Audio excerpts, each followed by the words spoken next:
Okay, हम अभी जो है ग्राफ ट्रावर्सल को देखेंगे। ग्राफ हम लोग पढ़ चुके हुए हैं जिसमें जिसका हमें इतना आइडिया है कि ग्राफ के अंदर हमारे पास वर्टिसेस और एजेस होते हैं। ठीक है, फर्दर ग्राफ को हम क्लासिफाई कर सकते हैं डायरेक्टेड और अनडायरेक्टेड पे। अब हमने करना है कि उस पूरे के पूरे ग्राफ को ट्रावर्स, यानी हमने अगर उस सारे ग्राफ की नोड्स को वन बाय वन सर्च करते हुए जाना है तो वो हमारे पास ट्रावर्सल है। ठीक है, अब उस रिवर्सल को करने के दो तरीके थे जो हमने जैसे ट्रीज में भी पढ़ा था वैसे ही। एक हमारे पास है ब्रेथ फर्स्ट और दूसरा है डेप्थ फर्स्ट। अब जो ब्रेथ फर्स्ट है उसको वो कह रहा है कि आप उसको एज अ क्यू के थ्रू इम्प्लीमेंट कर सकते हैं और डेप्थ फर्स्ट सर्च को एज अ स्टैक के थ्रू कर सकते हैं। कैसे? अभी वो हमें यहाँ पर दिखा रहा है कि सबसे पहले आप क्या करें ब्रेथ फर्स्ट सर्च के लिए कि आप एक क्यू वाला कॉन्सेप्ट जो है उसको याद करेंगे। हमने ट्रीज वाली क्लास के अंदर भी ये चीज हमने की थी। ठीक है, वो आपको यहाँ पर एक एनिमेशन के थ्रू बताएगा कि क्यू के थ्रू कैसे हो सकता है। तो अभी तो मैं आप लोगों से क्वेश्चन एंड आंसर तो नहीं कर सकती ऑनलाइन क्लास में, बट मैं आपको एक एनिमेशन दिखाती हूँ और फिर मैं आपको इस पर्टिकुलर स्लाइड पे वापस लेकर आती हूँ। वो आपको सबसे पहले कह रहा है कि आपको एक क्यू बनानी है और उस क्यू के अंदर हम ऐड करेंगे जो पहली आपने नोड जिस पे आपने जाना है। तो यहाँ अब ये ग्राफ है, इसमें जो ब्लैक कलर की हमें वर्टिसेस दिख रही हैं ये सारी की सारी अभी अनडिस्कवर्ड है। ठीक है, और जिस जिस तक हम वन बाय वन पहुंचते जाएंगे वो डिस्कवर होती जाएंगी। तो सबसे पहले हम एस पे पहुंचे हैं और जो एस है उसको आपने स्टैक में डाल दिया है। अब एस से फर्दर हम इन तीन वर्टिसेस पे जा सकते हैं। तो अभी वो हमारे पास डिस्कवर नहीं हुई, तो एस को हम क्या करेंगे, हमने इनक्यू किया हुआ था, अब उसको डीक्यू करने के बाद जो अगली 2, 5 एंड 3 है उसको क्या करेंगे, स्टैक के अंदर डाल देंगे। तो एस को डीक्यू किया, 2, 3 एंड 5 को आपने इनक्यू कर दिया। ठीक है, अब हमारे पास नेक्स्ट चीज आती है, वो कह रहा है ओके मैं आपको यहाँ पर बता रही थी कि हमने एस को क्या किया है, स्टैक में से डीक्यू किया है और एस को डीक्यू करने के बाद स्टैक में जो उसके नेबर्स थे 2, 5 एंड 3 उसको इनक्यू कर दिया है। अब वो स्टैक को अगेन क्या करेगा, वाइल क्यू नॉट एम्प्टी, एक एक करके स्टैक में से निकालेगा। तो सबसे पहले वो 2 को यहाँ से डीक्यू करेगा और 2 को डीक्यू करने के बाद इनक्यू का क्या करेगा, उसके आगे जो चाइल्ड थे, 5 तो पहले से था मौजूद, बट ये वाला यहाँ पर आपको मेरा माउस नजर आ रहा होगा, मैं पॉइंटर भी खोल लेती हूँ। ये वाली जो पर्टिकुलर नोड है ये अभी क्यू के अंदर नहीं थी, तो ये वो डिस्कवर करेगा 4 और 4 को क्या करेगा, डीक्यू कर दे, 2 को डीक्यू करेगा और 4 और 5 को इसलिए नहीं इनक्यू करेगा क्योंकि वो पहले से ही स्टैक क्यू में मौजूद है, और 4 को वो यहाँ पर क्या करेगा, स्टैक के अंदर डाल दे, क्यू के अंदर डाल देगा। ठीक है, मैं सॉरी गलती से बार बार स्टैक बोल रही हूँ। अब हमारे पास नेक्स्ट स्टेप आता है कि अब वो एक नई नोड को यहाँ से निकालेगा और उसके फर्दर जो चाइल्ड है उनको क्या कर देगा, डीक्यू करेगा, इनक्यू करेगा। तो 3 को डीक्यू करने के बाद वो 5 और 6 को डालेगा। 5 पहले से ही डिस्कवर्ड है तो वो 6 को क्या करेगा, क्यू के अंदर डाल देगा। अब वो 4 को रिमूव करेगा, तो 4 को रिमूव करने के बाद उसके जो चाइल्ड बनते हैं 5 और 8 है। 5 तो पहले से ही डिस्कवर होके फिनिश भी हो चुका हुआ है, तो अब 8 को यहाँ पर क्यू के अंदर डाल देगा और 4 रिमूव हो चुका हुआ है। पहले 4 रिमूव होगा फिर 8 आएगा। अब वो 6 को जब करेगा तो 6 के चाइल्ड क्या है हमारे पास, 7 और 8। तो 7 और 8 हमारे पास 6 डीक्यू करने के बाद 7 और 8 क्यू के अंदर इनक्यू हो जाएंगे।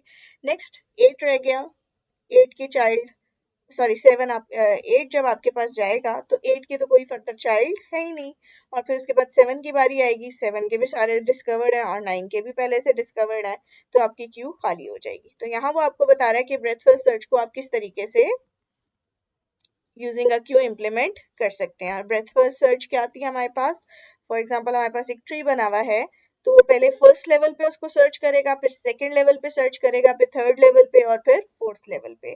तो वो उसी को कह रहा है कि फर्स्ट लेवल पे जो है उसको आप क्यू में डालो, फिर उसको डीक्यू करो और उसके सारे के सारे जो चाइल्ड है वो क्यू में डाल दो।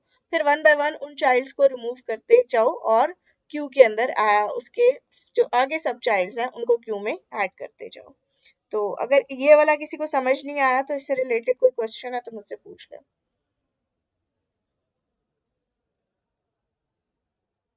किसी का कोई क्वेश्चन है इससे रिलेटेड? ओके, अब ब्रेथ फर्स्ट सर्च में तो पहले ये आपने लेवल किया, फिर उससे नेक्स्ट लेवल किया, फिर उससे नेक्स्ट लेवल। तो डेप्थ में हमारे पास डिफरेंट था कि वो पहले एक की डेप्थ पे जाएगा और वहां से जब उसको लीफ नोड मिलेगा फर्दर वहां से वापस आएगा। तो अभी हम देखेंगे डेप्थ फर्स्ट सर्च।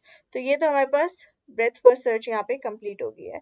अगर आप अभी लास्ट में मैं आपसे एक सिनेरियो ओरिएंटेड भी हम इस पे डिस्कशन कर लेंगे कि कौन सा किस सिनेरियो में इम्प्लीमेंट करना चाहिए।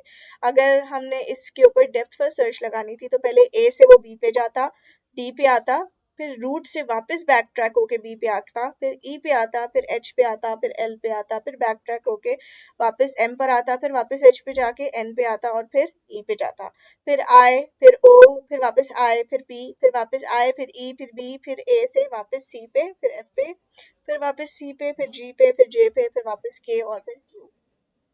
अच्छा, मैं डेप्थ फर्स्ट सर्च। हम्म। अच्छा, मैं अभी आपको इसी के थ्रू ब्रेथ भी समझाती हूँ। ये तो आपको डेप्थ समझ आ गया कि आप एक डेप्थ पे जा रहे हो ना, वहां जब तक उसका लीफ नोड नहीं मिलता बैक ट्रैक नहीं करते, ठीक है। फिर आप वापस बैक ट्रैक करके अगले ट्रैक से डेप्थ पे जाते हो। पर अगर यही ब्रेथ फर्स्ट सर्च की बात हो रही थी तो ब्रेथ फर्स्ट सर्च में आपके पास क्या था कि पहले ए आया, ये फर्स्ट लेवल है ना, इसके चाइल्ड कौन से हैं, बी और सी। तो जब आप ए को डी क्यू करेंगे तो आप बी और सी को क्या करेंगे, क्यू के अंदर इनक्यू कर देंगे। और नेक्स्ट फिर आप जब डी क्यू करेंगे तो क्या डी क्यू होगा, बी। तो जब आप बी को डी क्यू करेंगे ना तो आप डी और ई को इनक्यू कर देंगे। यानी एक लेवल से जब आप रिमूव करते हैं तो उसके चाइल्ड जो है आप क्यू में ऐड करते जाओगे। जब आप सी को करोगे तो सी को डी क्यू करने के बाद एफ और जी को इन क्यू कर दोगे क्यू में। तो अब आपकी क्यू में क्या मौजूद होगा, डी, ई, एफ और जी। तो अब आप डी को जब डी क्यू करेंगे तो इसके तो कोई चाइल्ड नहीं है, कुछ भी इनक्यू नहीं होगा। बट अगर आप ई को करेंगे तो आप एच और आई को इनक्यू करेंगे, एफ को करेंगे तो कोई चाइल्ड नहीं है, जी को करेंगे तो जे और के आपका उसमें इनक्यू हो जाएगा, इसी तरह सो ऑन। हम्म।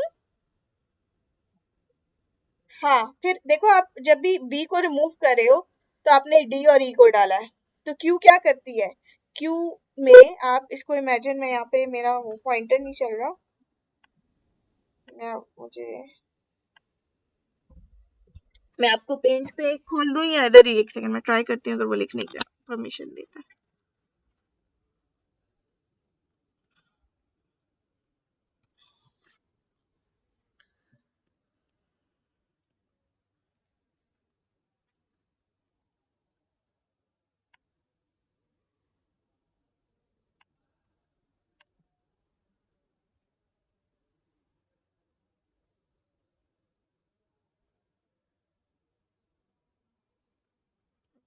और से देखो कि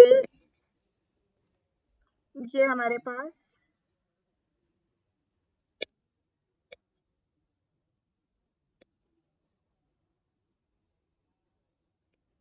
ये हमारे पास एक ट्री है, ठीक है। 1, 2, 3, 4, 5, 6 एंड 7। और ये आपके पास आपकी क्यू बनी हुई है।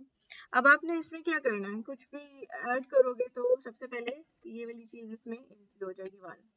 ठीक है, अब आप जब 1 को रिमूव करोगे तो 1 को डीक्यू करने के बाद आपने किसको ऐड करना है, नेक्स्ट लेवल के जो उसके बनते हैं ना चाइल्ड, वो नेक्स्ट लेवल पे चाइल्ड उसके कौन से हैं, 2 एंड, ये अब मुझे लिखने नहीं दे रहा, 2 एंड 3। अब बारी आती है कि अब आप नेक्स्ट क्यू में से क्या डी क्यू करोगे। तो ऑब्वियसली वो इस 2 को करेगा और इस 2 को करने के बाद आपके पास 4 और 5 इन क्यू हो जाएंगे। ये बात समझ आई है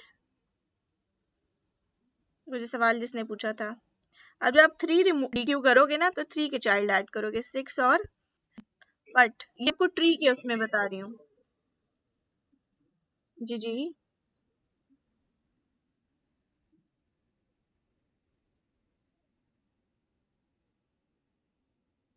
जी जी। हाँ, यस, मतलब 2 को चेक करने का मतलब ही है कि 2 को आप डीक्यू करें और उसके चाइल्ड को क्यू में डाल दें। इस तरीके से आप ब्रेथ फर्स्ट सर्च को ट्रेवर्स कर सकते हैं।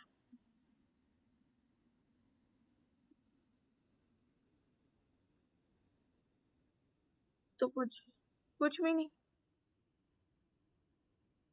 ठीक है, वो बस वो इनकी होगा, ठीक है, बट उसमें डीक्यू कुछ भी नहीं होगा।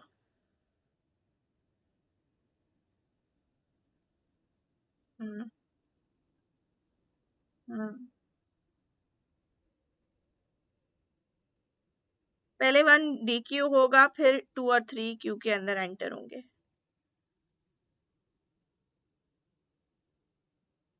हाँ, इस तरह से जाएगा ना, डी यहाँ से वो क्यू की एक साइड से एंटर हो रहे होते हैं और एक साइड से एग्जिट हो रहा होता है। ठीक है, अच्छा, अब आपके पास वो आपको बता रहा है कि एक डेप्थ फर्स्ट सर्च के अंदर वो क्या करेगा, अगर उसने ए टू बी का करना है तो वो ए से बी पे जाएगा, बी से डी पे जाएगा, ठीक है, और डी पे से वो वापस ऊपर बी पे जाएगा, फिर ई और एच और एल एन एम एन। ठीक है, तो ये आपके पास डेप्थ फर्स्ट सर्च है। अब डेप्थ को वो कह रहा है कि आप किस तरीके से कर सकते हो कि ब्रेथ फर्स्ट सर्च में आपने क्यू का कॉन्सेप्ट लगाया, डेप्थ फर्स्ट सर्च में आप स्टैक के थ्रू कर सकते हो। ठीक है, तो इसी तरह क्या करेंगे, आप जिसको विजिट कर रहे हो उसको स्टैक में एंटर करते जाएंगे। ठीक है, और अब यहाँ पर स्टैक को कॉन्सेप्ट थोड़ा सा ना समझते हुए आपको ये एल्गोरिथम के बजाय एनिमेशन से ज्यादा बेहतर समझ आएगा, और इस एल्गोरिथम की तभी समझ आएगी जब ये एनिमेशन की समझ आएगी। तो इसको थोड़ा सा गौर से देख लेना, क्यू वाला तो आसान था। अब सबसे पहले स्टार्टिंग नोड इसने लिए ए के एडजेसेंट, जैसे आपको एडजेंसी लिस्ट मैंने ग्राफ के अंदर करवाई थी, ए से ए के कहाँ कहाँ किस किस नोड से कनेक्टेड है, एफ सी बी एंड जी। अब वो क्या करेगा, जब वो ए को विजिट करेगा तो एफ सी बी एंड जी को वो विजिट कर सकता है। ठीक है, तो स्टैक में सबसे पहले वो किसको विजिट करेगा, एफ को। एफ पे जब वो गया तो एफ पे वो स्टैक खुला, स्टैक के अंदर फर्दर उसने एफ के आगे देखा कि एफ पे आगे ए डी ई आप विजिट कर सकते हो, ए ई डी। ये बात यहाँ तक क्लियर है सबको, इससे रिलेटेड तो कोई सवाल तो नहीं है?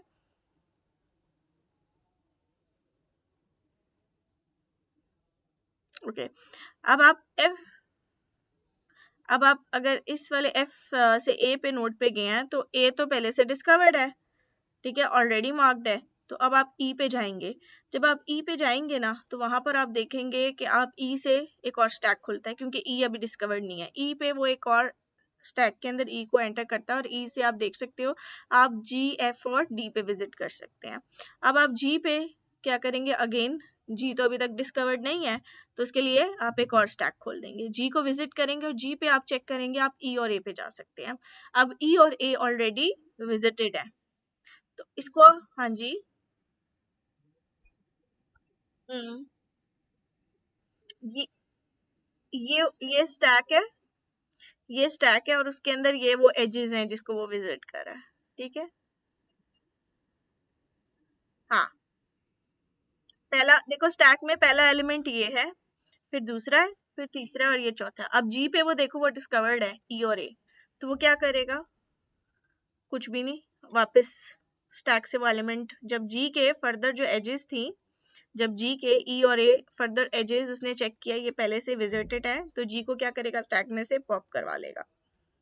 ठीक है, अब ई में उसने जी को डिस्कवर कर लिया है, एफ एफ भी पहले से डिस्कवर्ड है, डी नहीं था, तो डी के लिए वो स्टैक के अंदर डी की एक और जो है उसको पुश करेगा।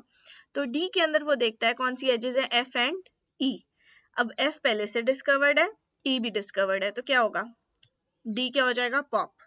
अब क्या होगा, ई भी क्या हो जाएगा, पॉप। एफ भी क्या हो जाएगा, ए ई एफ डी सारे डिस्कवर्ड है, ठीक है, पॉप। अब सी आपका नहीं था, सी से फर्दर उसने किया, सी से फर्दर ए पे जा रहा था, ए पहले से विजिटेड था, तो क्या होगा, मैं एक सेकंड अपने लैपटॉप को जरा चार्ज पे लगा लूं।